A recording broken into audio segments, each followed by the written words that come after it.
Hi friends, welcome to Abhey, a YouTube testing tutorial channel. Let us gain knowledge on testing concepts. Please subscribe to the channel.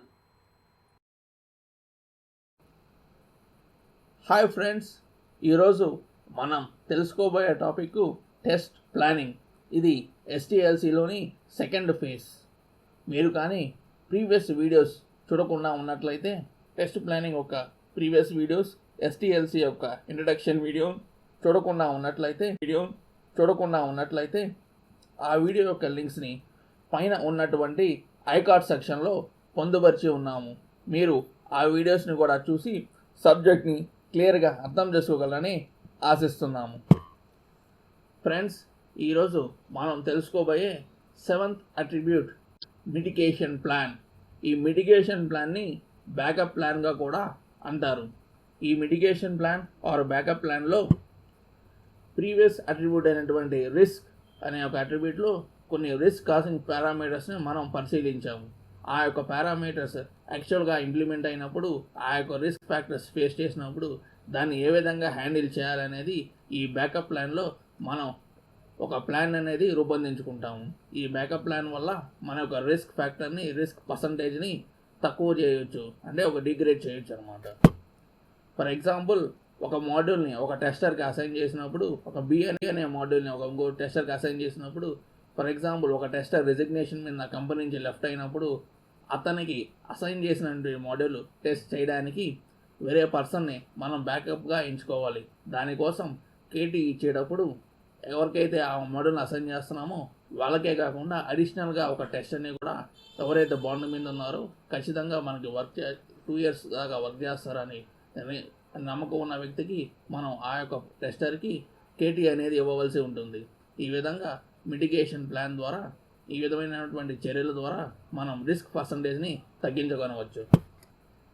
Friends, next attribute is roles and responsibilities. ఈ యొక్క అట్రిబ్యూట్లో test manager యొక్క fixed roles and రెస్పాన్సిబిలిటీస్ని, test lead యొక్క roles and రెస్పాన్సిబిలిటీస్ని, tester యొక్క roles and రెస్పాన్సిబిలిటీని క్లియర్గా మెన్షన్ చేస్తాము. ఈ విధంగా మెన్షన్ చేయడం వల్ల ఒక రోల్ని ఇంకొకరికి ఓవర్లాప్ కాకుండా, ఎవరి పని వాళ్ళు చేసుకునేటట్టు, ఎవరి వర్క్లో వాళ్ళు ఇంటర్ఫియర్ కాకుండా ఇండివిజువల్గా వర్క్ చేస్తూ టీమ్ స్పిరిట్ని పెంచుకునే విధంగా ఈ యొక్క అట్రిబ్యూట్ అనేది బాగా యూజ్ అవుతుంది. ఈ యొక్క అట్రిబ్యూట్లో ఎవరు టెస్ట్ కేసెస్ రాయాల్సి ఉంటుంది, ఎవరు టెస్ట్ కేసెస్ రివ్యూ చేస్తారు, ఎవరు ఏ మోడ్యూల్స్ని టెస్ట్ చేస్తారు అనేది వారి యొక్క ప్రీవియస్ ఎక్స్పీరియన్స్ని బట్టి, వాళ్ళకున్న సర్టిఫికేషన్స్ అండ్ ఎడ్యుకేషన్ క్వాలిఫికేషన్ బట్టి ఈ యొక్క రోల్స్ అండ్ రెస్పాన్సిబిలిటీస్ని ఒక్కొక్క పర్సన్స్కి క్లియర్గా అసైన్ చేయడం అనేది జరుగుతుంది. Friends, next attribute is scheduling.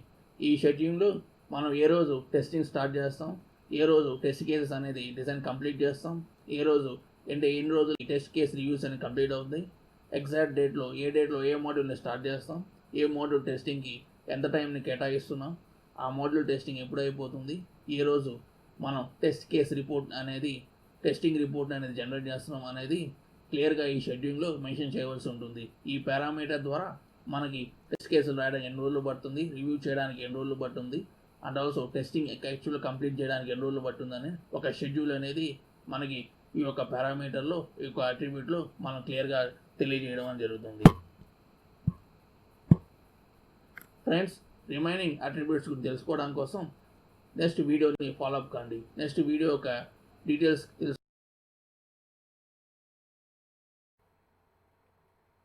Friends, please click on subscribe button to support our channel Abhey, and also please click on like button and share this video to your friends who are eager to gain knowledge on testing concepts.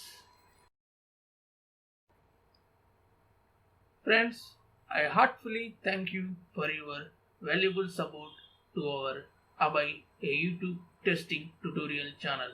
I hope it will continue forever.